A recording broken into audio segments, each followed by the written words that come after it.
안녕하세요. 책 읽는 해피로고스입니다. 오늘은 내 삶의 의미는 무엇인가? 이시영 박상미 박사님의 대화록 두 번째 시간입니다.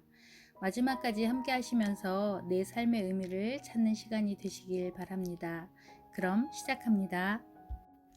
나이 드는 것을 즐기자. 박상미. 삶의 끝에는 죽음이 있지요. 죽음은 또 다른 시작이라고는 하지만 누구나 죽음에 대한 두려움은 있습니다. 저도 죽음을 잘 준비하며 살아야겠다고 생각하지만 어느 날 갑자기 죽음이 내게 온다면 상당히 두려울 것 같습니다. 아버지의 죽음, 친구의 죽음을 가까이에서 겪으면서 마음이 많이 힘들기도 했었고요. 죽음을 잘 준비하려면 어떻게 살아야 할까요? 이시형.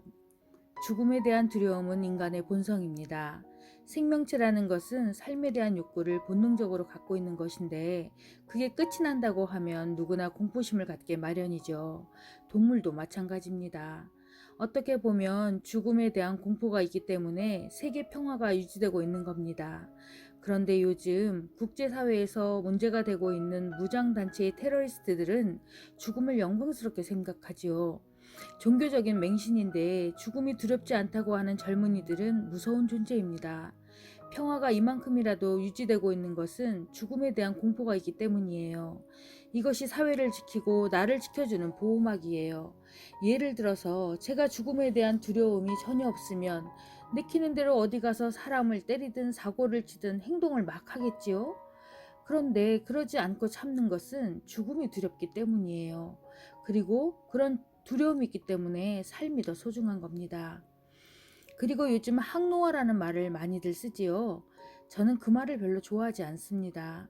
일부러 늙을 건 없지만 노화를 받아들이고 순응하는 순노화를 해야지요. 노화라는 건 늙는 게 아니고 익는 것이다. 이런 생각을 할 수 있어야 합니다. 그게 인간이 성숙되어 가는 과정입니다. 인간이라는 과일은 천천히 무르익는 거예요. 저는 10년 전인 70대 때 제 모습을 떠올리면 얼굴을 들 수가 없어요. 내가 어떻게 그런 생각을 하고 살았을까 싶어서요. 20년 전, 30년 전에 쓴 책은 정말 다시 보기 부끄럽습니다. 의학이라는 것이 날로 변하고 발전해서 그런 것도 있지만 그때만 해도 내가 참 젊었구나, 덜 익었었구나 하는 생각을 하게 돼요. 하루하루를 의미 있고 충실하게 살기 위해서 우리가 늙음에 대한 두려움을 갖는 게 아닌가 합니다. 박상미. 나이가 든다는 건 죽음에 가까이 다가가는 건 익어가는 것이군요. 박사님은 90세를 앞두고 내가 앞으로 더 익어가겠구나 하는 기대감이 있으시겠어요. 아직 어린 저는 앞으로 좀 더 실수하고 실패해도 되는 거네요. 너무 조급해하지 않아도 되겠군요. 익어가는 과정일 테니까요. 박사님 말씀을 들으니 안도감이 듭니다. 나는 왜 이렇게 부족할까? 내 삶은 왜 이것밖에 안 되나? 이런 자책은 그만하겠습니다. 나이가 드는 것에 저항을 할 게 아니라 성숙하고 농익어가는 과정을 즐기는 법을 배우겠습니다. 인생의 어느 변곡점에서든 삶의 의미를 지속적으로 발전해 나가고 깨달음을 얻다 보면 자연스럽게 순노화가 되겠지요. 천근의 무게가 실린 의미 있는 말하기. 박상미. 말을 잘하고 싶은데 말을 잘 못해서 고민하는 사람들이 있어요.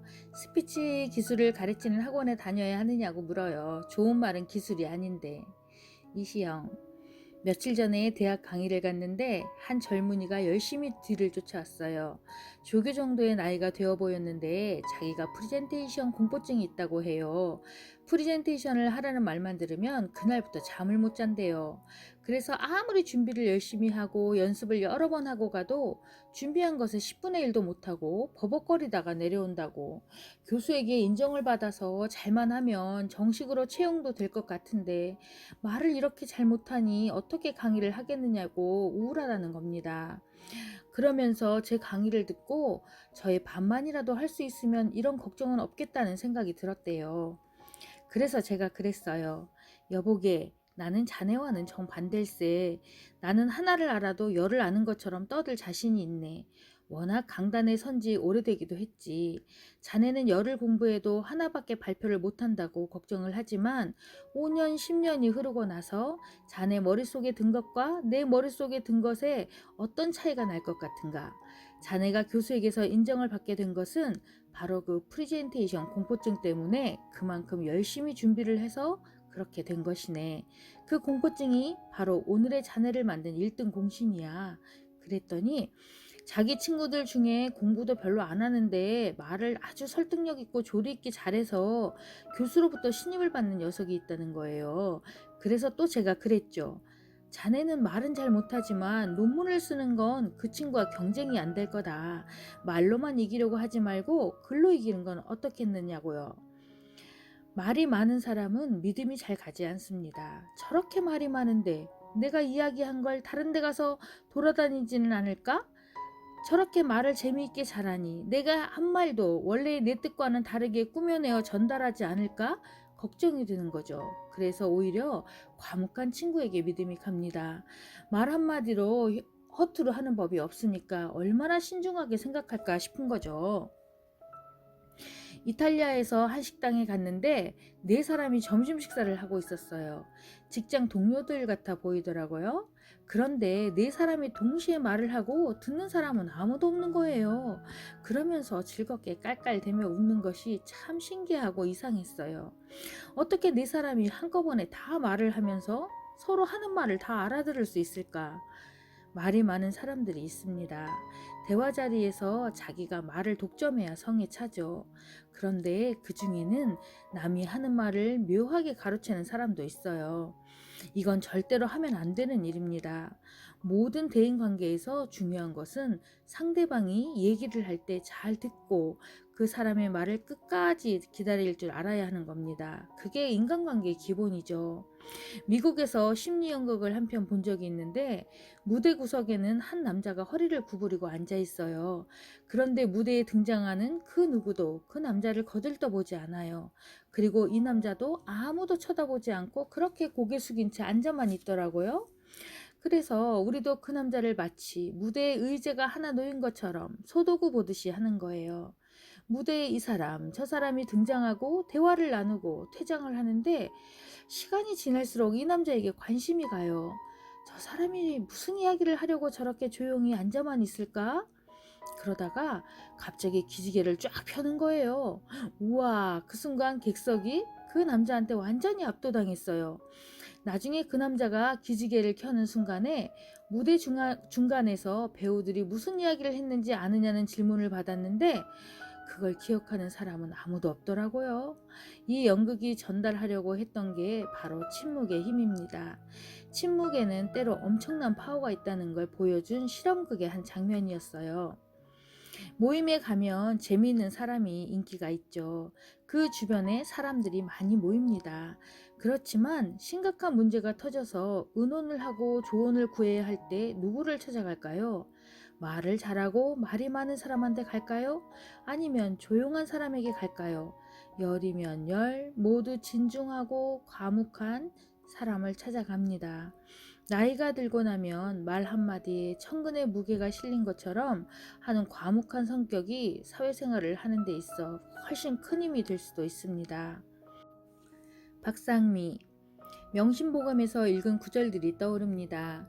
사람을 이롭게 하는 말은 따뜻하기가 솜과 같고 사람을 상하게 하는 말은 날카롭기가 가시 같아서 한마디 말은 무겁기가 천금과 같고 한마디 말이 사람을 상하게 함은 아프기가 칼로 베는 것과 같으니라. 입은 사람을 상하게 하는 도끼요 말은 혀를 베는 칼이니 입을 막고 혀를 깊이 감추면 몸이 어느 곳에 있으나 편안할 것이니라. 언변이 뛰어난 사람이 될 게 아니라 의미 있는 말을 하는 사람이 되어야겠습니다. 사랑이라는 감정을 지키려면 마음의 용량이 커야 한다. 박상미. 중년에 제2의 사랑에 대한 질문들이 굉장히 많습니다. 코드가 잘 맞아서 대화하는 게 즐거운 이성이 있는데 계속 만나서 이야기를 나누고 마음을 풀어도 괜찮을까요? 어디까지가 괜찮은 걸까요? 육체적인 만남은 괜찮을까요? 이런 고민은 사실 누구나 한 번쯤 해보게 되지 않을까 싶은데요. 결혼이라는 제도 자체가 꼭 지켜야 하는 것이지만 영혼이 통하는 이성 친구 정도는 사귀어도 괜찮지 않은가라고 생각하시는 분들이 대부분인 것 같아요. 그런데 상담실에 오시는 분들 중에 보면 그것이 친구의 선을 넘어서 육체적인 사랑까지 가서 고통을 받으시는 경우가 있어요. 제 인생 경험이 짧아서 박사님의 경험담과 생각이 궁금합니다. 이시영, 이게 가치관의 문제이기도 하지만 사랑이라는 것이 모든 것에 우선하거든요. 사랑 앞에서는 두려울 게 없어야죠. 그런데 우리에게는 사회적으로 그리고 제도적으로 금기사항이 많아요.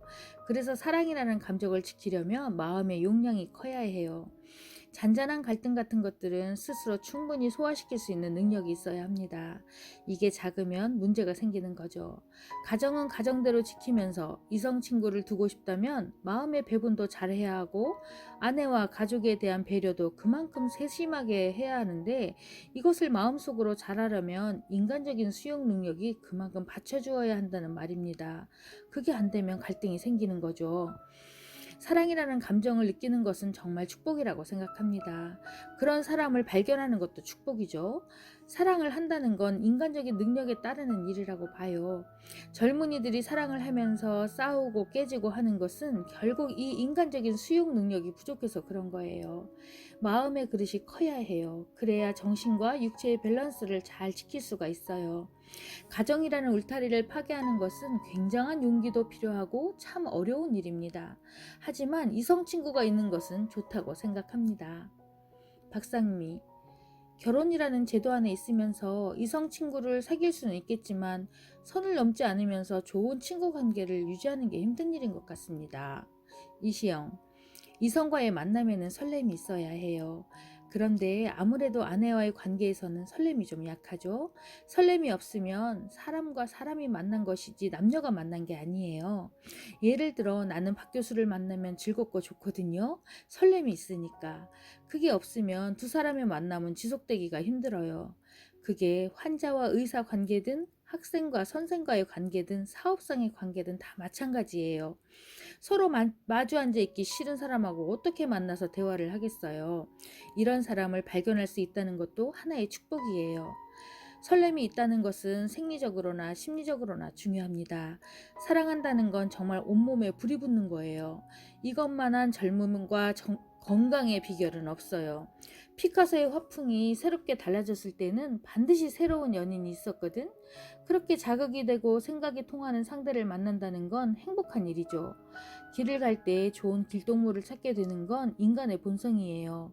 영화를 봐도 그렇고 아름다운 경치를 봐도 그렇고 혼자 보는 것보다는 둘이 함께 보면 즐거움이 배가 되거든요. 그렇지만 단 지킬 건 지켜야지. 박상미, 절제하지 못하고 가족과 나에게 큰 상처를 남기는 만남이라면 내 인생에서도 의미 있는 만남이었다고 말하기는 힘들겠지요.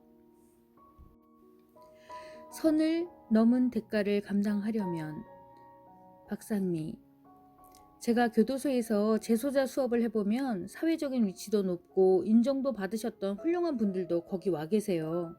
여자 문제 때문에 인생 사고가 난 분들이 있지 않습니까? 박사님도 멋진 남성의 매력을 다 갖추셨잖아요. 공부도 잘하셨고 키도 크시고 외모도 출중하시고 그림도 그리시고 운동도 잘하시고 그래서 유혹도 많으셨을 것 같은데 지금까지 자기 관리를 잘해오신 비결이 무엇일까요? 이시영, 그것도 우리가 긴 인생을 살아가는데 참 의미 있는 일 아닙니까? 그런 일이 나에게 일어났다는 것 자체가 하나의 즐거움이기도 하고요. 그렇지만 절제를 할 줄 알아야 해요. 그게 제일 중요합니다. 너무 봐줘서도 안 되고 적당히 적절하게 쉽지는 않죠. 그래서 인간적인 능력의 그릇이 커야 한다는 이야기를 한 거죠. 그릇이 작으면 또 겁이 나서 안 되거든요. 자기 분수를 지켜야 해요.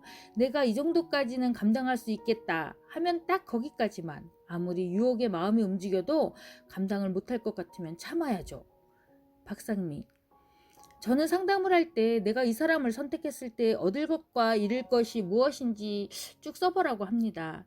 잃은 게 더 많은 사람일수록 스스로 마음을 다스리고 답을 찾는 경우가 많더라고요.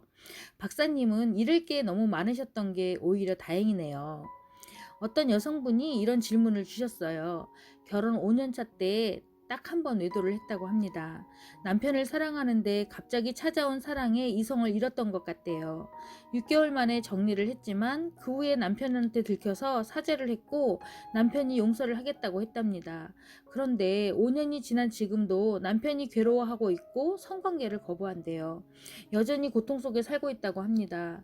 그런데 이분은 계속 남편에게 빌어서라도 부부관계를 회복하고 싶다고 하는데 어떻게 하면 회복이 가능할까요?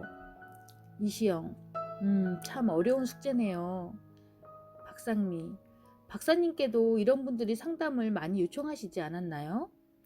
이시영, 그랬죠.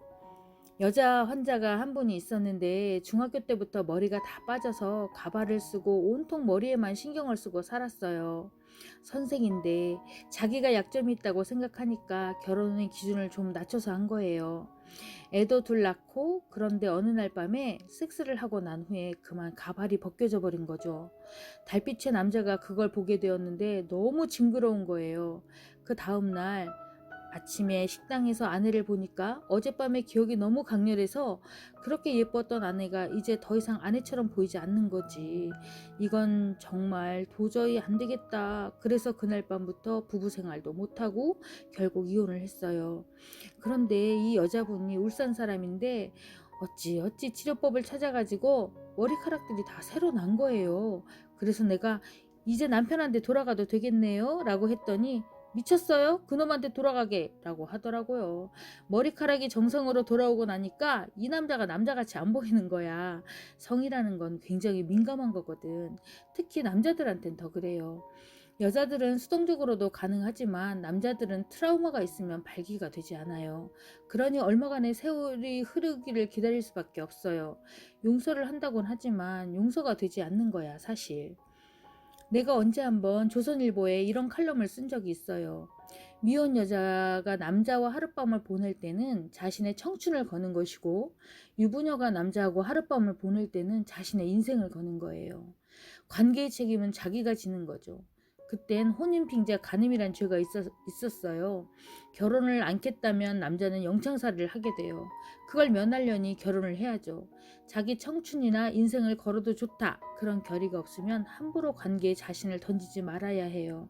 지금 그 여성분은 이미 일은 벌어졌지만 남편을 사랑하고 남편분이 용서한다고 했으니 방법은 기다리는 수밖에 없죠.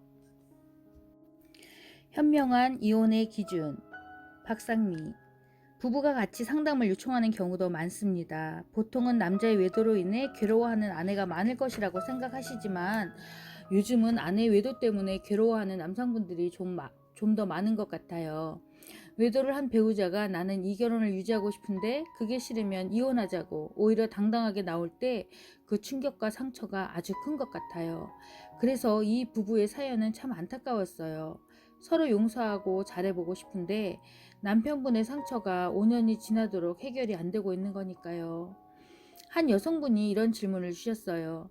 나이가 40인데 이혼을 하고 싶대요. 서로 투명인간 취급하며 사는 게 너무 불행하다. 이제는 나의 행복을 찾고 싶다. 초등학생과 중학생 아들 둘의 양육은 자신이 맡을 거다. 혼자가 되는 건 두렵지 않은데 아이들을 잘 키울 수 있을지 두렵다고요. 이시형. 이건 간단한 것 같습니다. 우선 이 경우 철저하게 이기적으로 생각해야 합니다. 자기 위주로요. 자식, 남편, 세상 걱정을 하지 말고 자기 생각을 해야죠. 기준은 자기 자신입니다. 인생을 2번 사는 것도 아니고 말이죠. 괜히 그러지 말고 이 사람과 정말로 이혼을 하고 싶다면 딱 이혼을 하는 겁니다. 불행한 결혼을 이어가야 할 이유가 어디에 있겠어요. 이 경우에 저는 자식이고 남편이고 세상의 시선이고 다 있고 자기만 생각하라고 해요. 내가 어떻게 해야 행복해질까? 그 길을 찾아야 해요. 어떻게 그럴 수가 있냐고 펄쩍대는 사람도 많겠지만 가치관의 차이죠.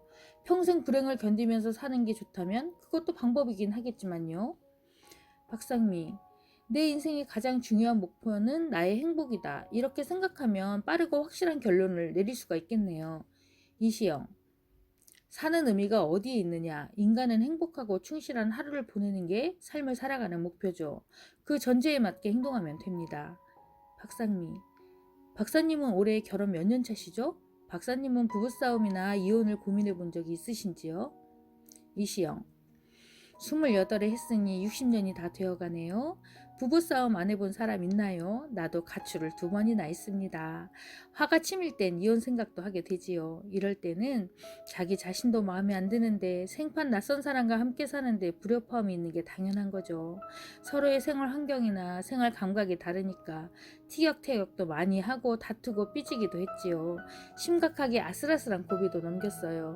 다투긴 해도 서로의 인격을 존중할 줄 아는 선이 있었다는 게 그나마 다행인 것 같습니다. 잔소리하지 않는 용기가 가족을 키운다. 박상미.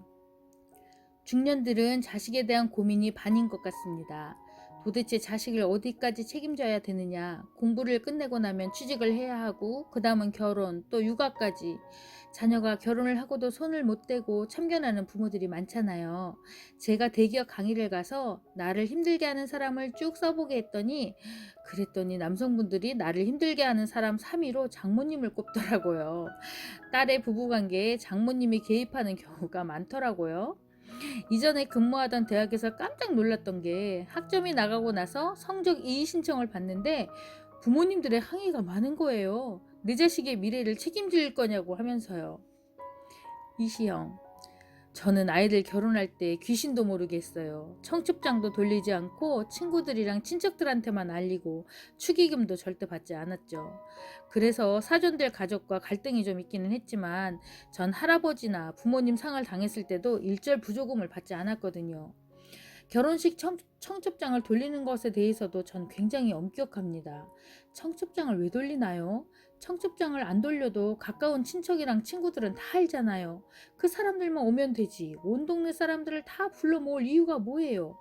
결혼이라는 것은 내가 독립된 어른으로서 내 삶뿐만 아니라 한 가정을 책임지겠다는 것을 선언하는 것인데 남의 호주머니나 넘보면서 결혼을 한다는 것은 그 자체가 잘못된 겁니다. 부모들도 결혼하는 자녀들 집까지 사주는 일은 하지 말아야 해요. 아이의 행불행이 부모의 책임은 아닙니다. 그건 아이의 삶이고 아이가 책임져야 할 몫이죠. 저는 결혼식에 좀처럼 가지 않습니다. 첫째로 시간 낭비예요. 제가 어릴 적부터 귀여워하고 업어도 주고 안아도 주고 그랬던 아이가 결혼을 한다면 가죠. 그런데 그런 아이가 몇이나 되겠어요. 그래서 결혼식은 잘 안 가요. 제자나 직원들이 주례를 해달라고 하면 거절은 못하지만 가서 축의금은 내지 않습니다.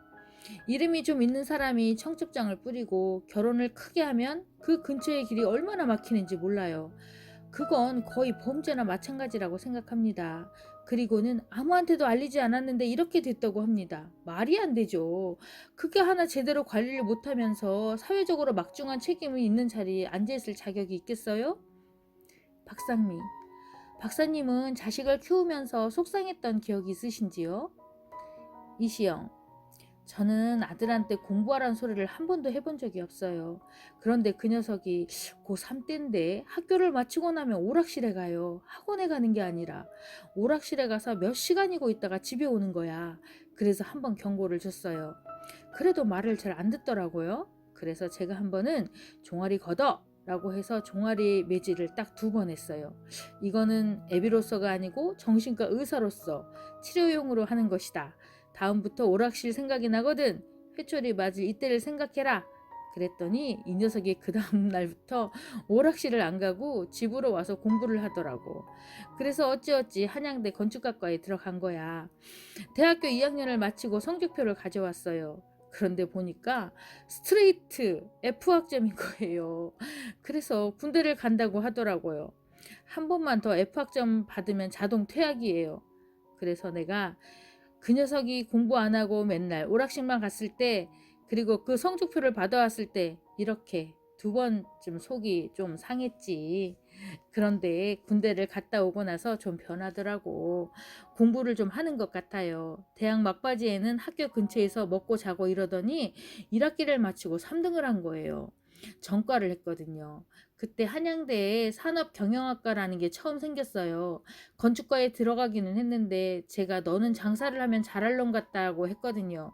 그랬더니 걔가 주임 교수한테 스트레이트 F학점을 받은 성적표를 일부러 들고 가서 전과를 좀 시켜주십시오 라고 한 거예요. 원래 전과를 하려면 최소 B학점 이상은 돼야 하거든요. 그런데 그 성적표를 보여주면서 저는 건축에는 영 소질이 없습니다. 그런데 제가 한다면 하는 놈입니다. 저를 받아만 주십시오. 그리고 1학기 때 제가 장학금 못 받아서 못 받으면 그때 내쫓으십시오. 라고 했대요. 그렇게 3등을 한 거지. 근데 제가 야 도대체 어떤 교수인데 너처럼 비학점도 안 되는 놈을 이건 학칙 위반이야. 내가 가서 한번 물어봐야겠다. 그리고 그 장학금은 돌려줘도 되겠니? 라고 물어봤어요. 그랬더니 아버지가 투자했던 돈이니까 아버지 마음대로 하라고 하더라고요. 그래서 신라호텔에서 그 교수를 만났어요. 내가 아들 선생을 만난 건 그때가 처음이에요. 그런데 이 젊은 교수가 저를 보더니 박사님 여기 웬일이십니까? 라고 해서 잠깐 이야기를 하고 있는데 우리 아들이 와서 두 분 아는 사이셨어요? 라고 한 거예요. 그랬더니 이 교수가 깜짝 놀라더라고요. 제가 그 녀석 애비인 걸 몰랐던 거죠. 그래서 물어봤어요. 어떻게 비학점이 안 되는 학생을 받아줬느냐고. 그랬더니 그의 신설된 과라서 자리가 하나 있었대요. 아들이 성적표랑 고등학교 때 전국 경시대회에서 5등한 거를 같이 가져와서는 자기는 하고 싶은 것은 이렇게 잘하는데 하기 싫은 건 안 하는 성격이라고, 그래서 성적이 이렇게 나온 거라고 하면서 한 학기만 기회를 주면 장학생이 되겠다고 한 거죠. 그게 안 되면 스스로 그만두겠다고 해서 받아줬던 거예요. 그러면 장학금이라도 돌려주겠다고 하니까 그게 가장 형편순으로 주는 게 아니라 성적순으로 주는 거라고 하더라고. 3등이 장학금을 돌려주면 4등에게 돌아가야 되는데 그 4등을 한 학생 집은 박사님 댁보다 훨씬 더 부자입니다 라고 하더라고요. 대학 갈 때 등록금은 대줬지만 장학금을 탄 이후로는 그것도 안 줬어요. 아들은 잡기라면 못하는 게 없어요. 고등학교 때는 오락실 주인이 뭐가 고장났다고 고쳐달라고 전화가 올 정도였는데 볼링도 잘 치고 당구도 잘 쳐요. 스키도 잘 타서 외삼촌이 몇 번 데리고 다녔는데 지금은 스키 코치예요. 박상미. 아드님은 이른 나이에 인생의 의미와 목표를 찾아서 책임 있는 삶을 살았네요. 박사님은 아버지로서 참견하지 않는 용기, 잔소리하지 않는 용기를 내셨던 게 부모로서 의미 있는 역할을 하신 것 같아요.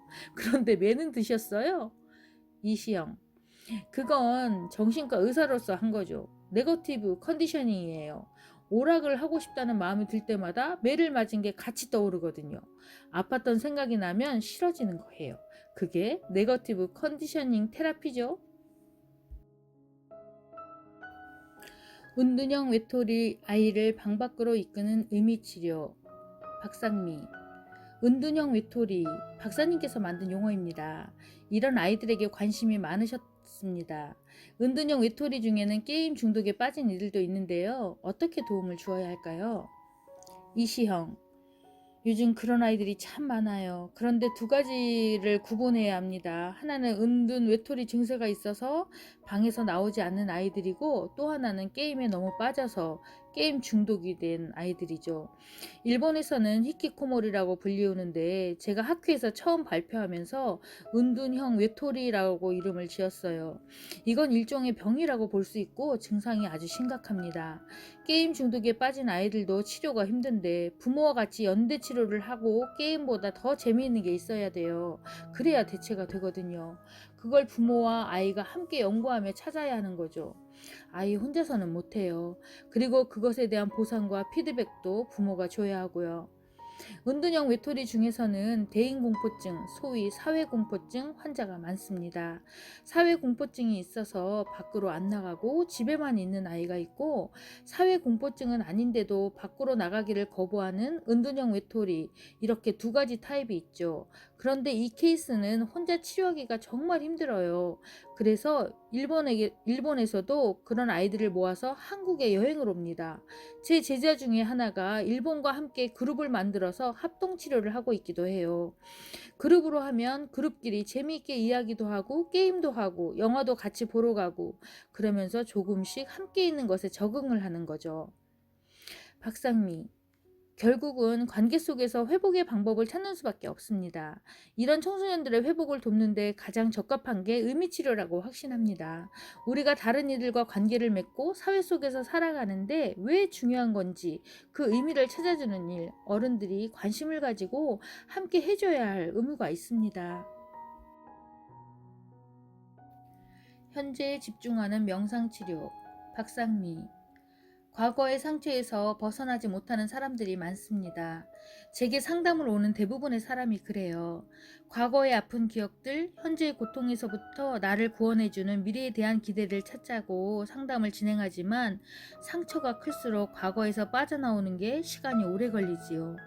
죽음만큼 힘들었던 과거의 경험, 나를 죽이지 못한 과거의 고통은 나를 더욱 강하게 만들 것이고 미래의 나는 더욱 성숙한 모습으로 가치 있게 살아갈 수 있을 것이다.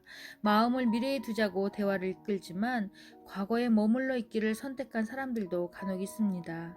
어떻게 도움을 줄 수 있을까요? 이시형.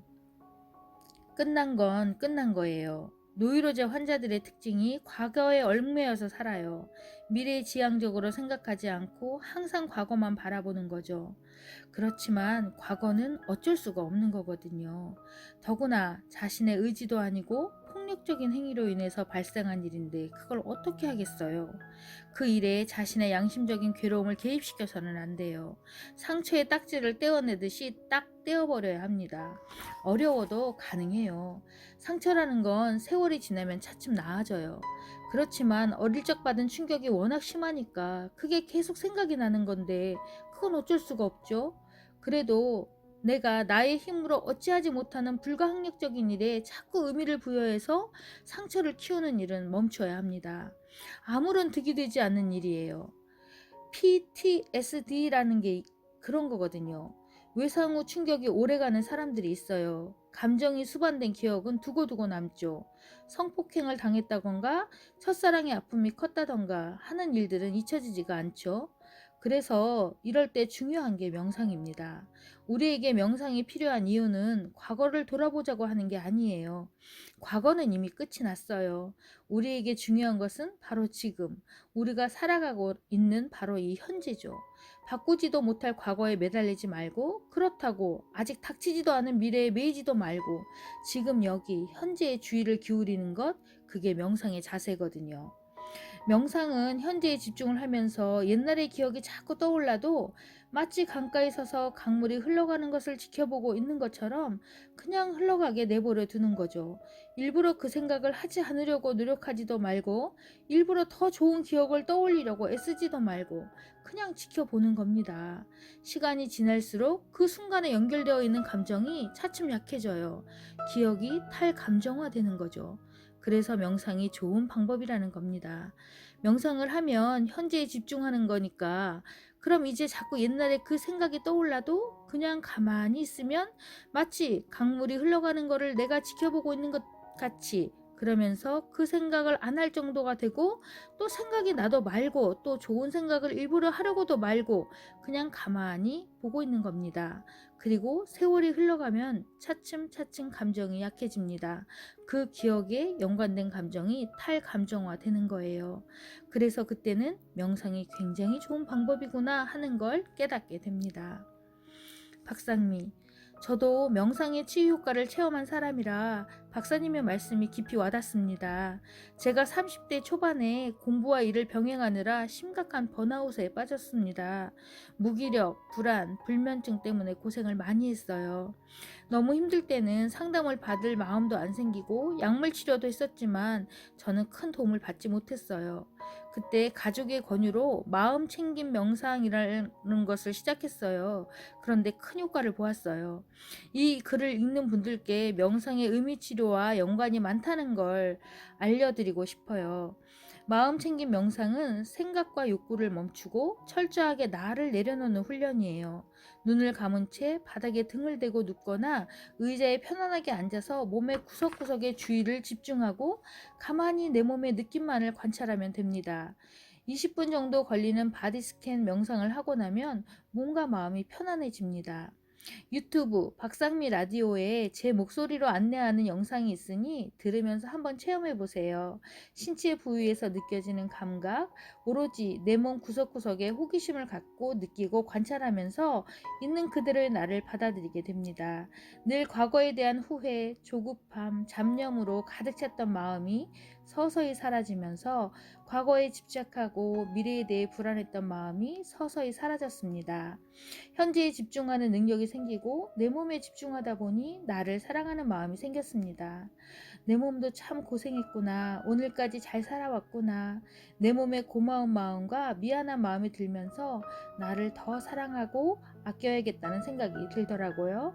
진정한 행복에 대해 의미를 찾게 되는 경험이었습니다.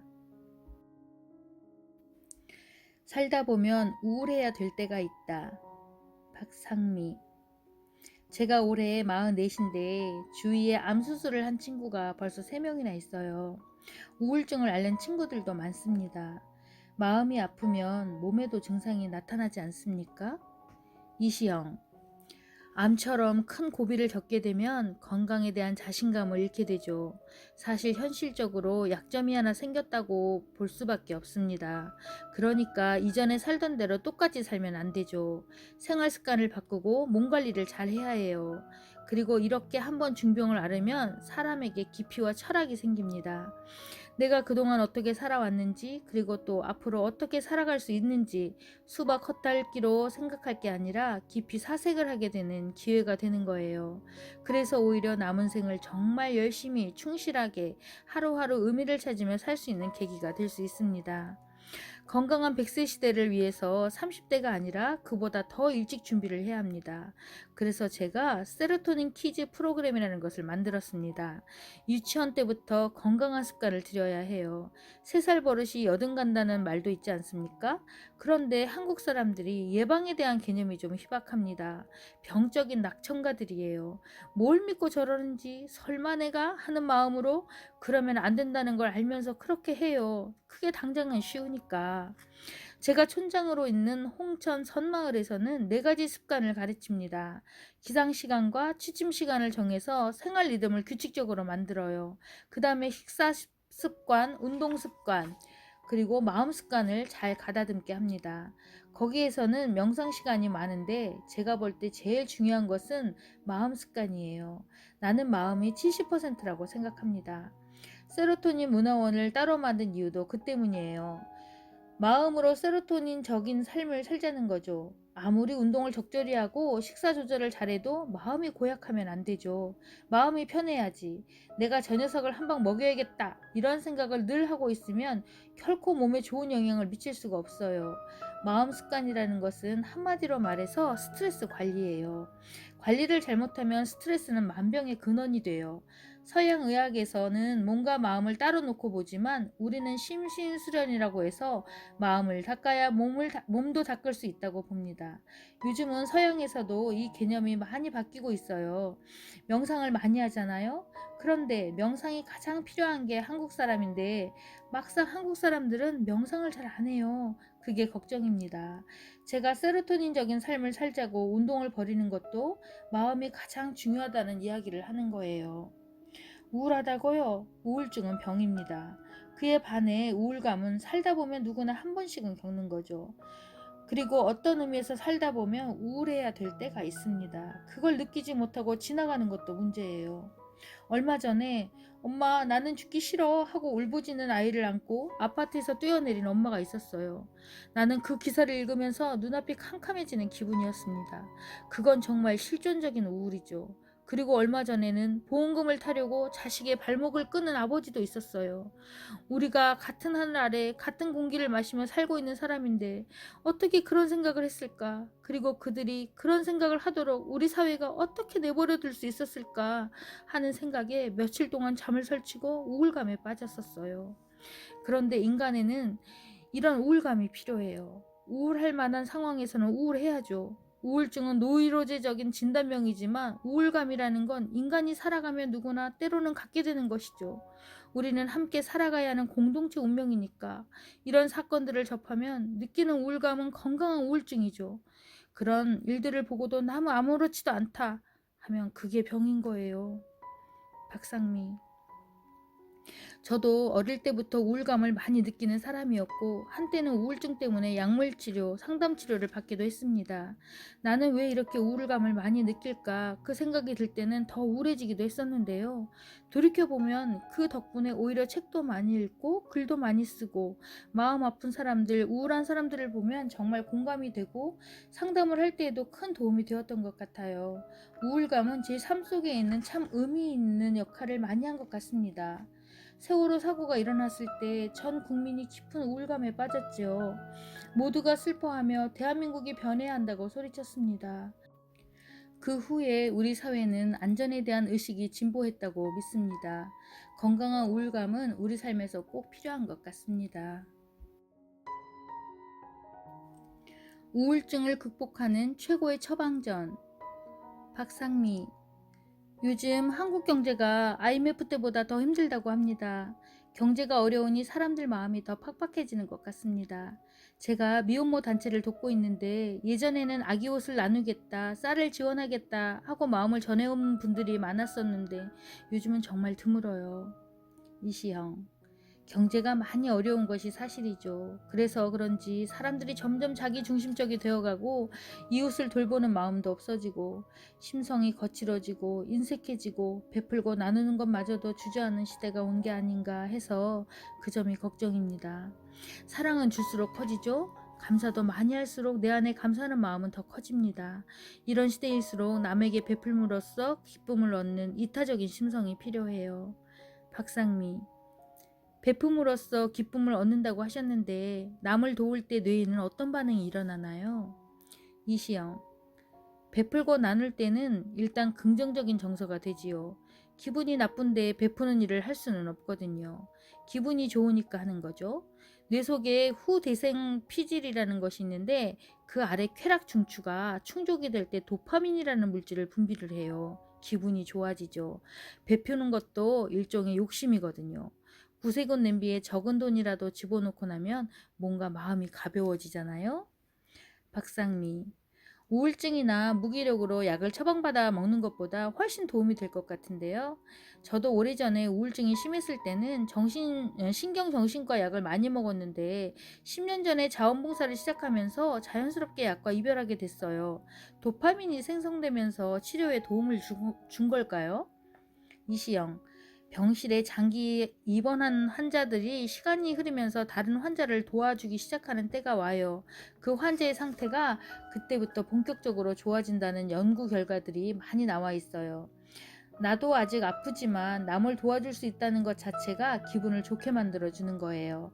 다른 환자에게 음식을 나눠주고 추울 때 담요를 덮어주고 아파서 힘들어할 때 곁을 지켜주는 것을 보면 그렇게 베푸는 환자가 많이 좋아지는구나 하는 것이 눈에 보일 정도예요. 박상미. 제가 장애인 단체와 활동을 하면서 사고로 하반신 마비의 후천적 장애를 입으신 분들을 만난 적이 있어요. 그런데 다들 내가 할 수 있는 게 하나도 없다라고 하시면서 우울증과 무기력증으로 괴로워하셨어요. 그래서 청각 장애인들에게 책 읽어주는 자원봉사를 부탁했거든요. 그랬더니 봉사를 시작한 분들이 우울증이 없어졌어요. 우울증이 심한 사람들을 위한 좋은 치료법 중 하나가 봉사를 하는 것이더라고요. 로고테라피가 말하는 삶의 궁극적인 의미도 나와 주위 사람들의 행복을 창조하는 일이지 않습니까? 누군가를 위해서 나는 무엇을 할 수 있을까? 창조 가치를 실천하는 것은 우울증에서 벗어날 수 있는 가장 가치 있는 일인 것 같아요. 이시형. 봉사활동이 왜 좋으냐면 인간의 본성 중에 이타적인 심성이라는 게 있습니다. 남을 위해서 내가 뭔가를 베풀었을 때 그 사람이 좋아하는 모습을 보면서 자신은 더 좋은 마음, 이게 이타적인 심성이죠. 이런 이타적인 심성이 봉사활동을 통해서 자극이 되는 겁니다. 어떤 의미에서 인간의 봉사활동은 본능적인 행위에 가깝다고 볼 수 있어요. 아이들이 수재민 구호 활동을 갔다가 돌아와서 이야기를 나누어 보면 진흙밭에서 그 고생을 하고도 얼굴은 싱글벙글 웃고 있어요. 기분이 어떠냐고 물으니까 참 좋대요. 힘들었을 것 같은데도 행복해하는 걸 보면 봉사란 인간의 본성이라는 걸 느낍니다. 그리고 이것이 자신에게도 치유적인 효과가 굉장히 커요. 박상미. 우울증이나 무기력에서 벗어나는 법에 대해 상담자들이나 정신과 전문의들이 하는 조언은 거의 비슷해요. 햇빛을 많이 받고 운동해라. 그런데 박사님이 말씀해 주신 방법이 내 삶도 살리지만 남의 삶도 살리는 의미 있는 처방 같아요. 박사님이 오래전에 쓰신 글 중에 제가 읽고 감동받은 칼럼이 하나 있어요. 제목이 그래도 도시락은 싸지 마라 였습니다. 그때까지 우리에게 조언을 해주는 어른들은 경제가 어려울 때 최대한 아끼라고 하셨거든요. 약속도 줄이고 저축도 하고 안 쓰는 게 최선이다. 아끼려면 사람도 안 만나야 하고 도시락도 싸고 다녀야죠.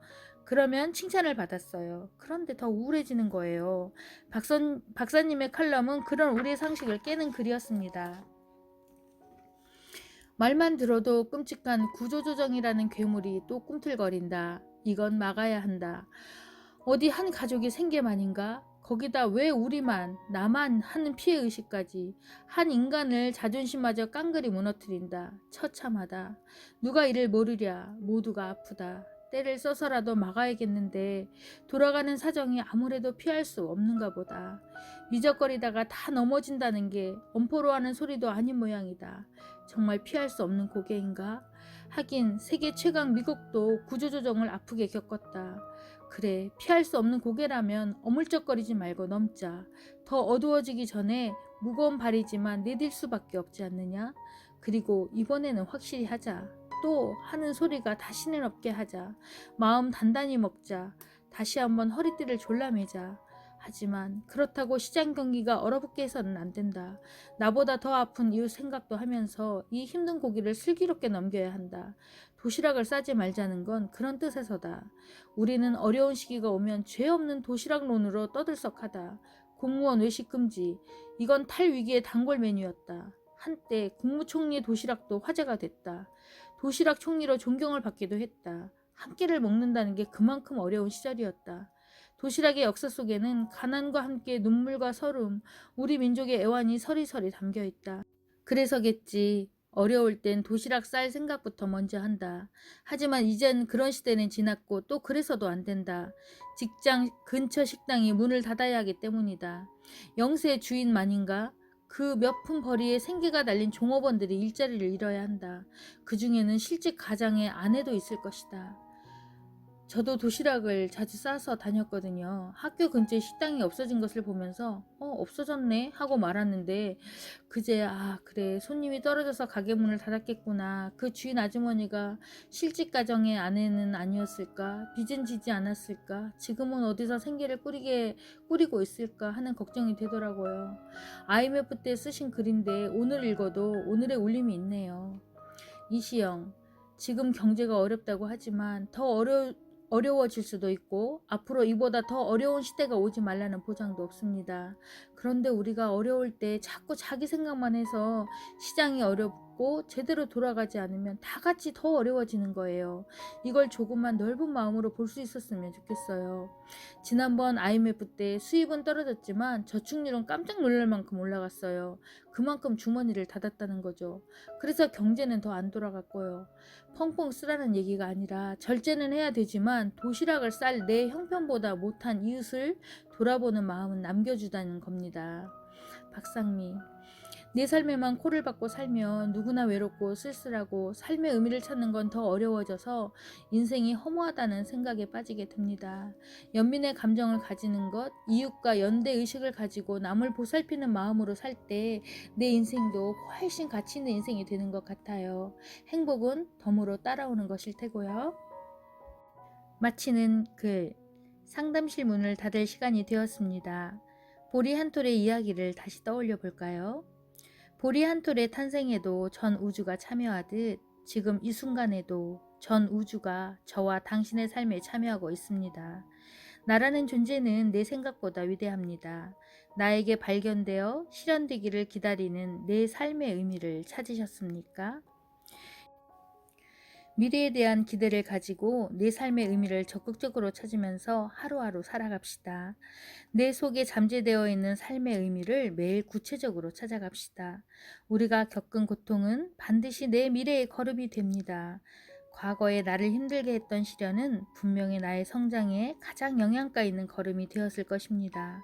과거의 고통 때문에 많이 힘들었던 당신, 삶의 의미를 찾지 못해서 방황했던 당신, 주변의 마음 아픈 사람들에게 도움이 되고 싶은 당신에게 이 책이 희망이 되기를 간절히 소망합니다. 나 개인을 넘어서 타인과 더불어서 의미를 창조하는 자아 실현과 자기 초월을 통해서 의미 치료의 궁극적인 목표인 나와 타인 모두의 행복에 이르기를 당신의 미래를 기대하고 응원합니다. 나를 살리고 타인을 살리는 의미 치료사가 되어 주십시오. 이시형 박상미. 이시형 박사님과 우리 박상미 박사님의 내 삶의 의미는 무엇인가 전권을 다 읽어드렸습니다. 제가 가장 힘이 들고 정말 인생이 끝이라고 생각했을 때 한 줄기 빛처럼 찾아온 내 삶의 의미에 대해서 참 많이 울면서 읽었던 책이었습니다. 어설프고 정말 아무것도 모르는 유튜브에 우리 선배님들 덕분에 제가 이 글을 끝까지 읽고 올려드린 것 같습니다. 저는 지금 이 로고 테라피에 대해서 의미 치료에 대해서 공부를 시작했습니다. 내 삶의 의미가 나와 같은 고통을 갖고 있는 많은 사람들에게 도움이 되기를 바라는 마음에서였습니다. 여러분들께서도 이 책을 읽으시고 그 마음에 한 줄기 빛으로 다가왔으면 좋겠습니다. 지금까지 들어주셔서 감사합니다.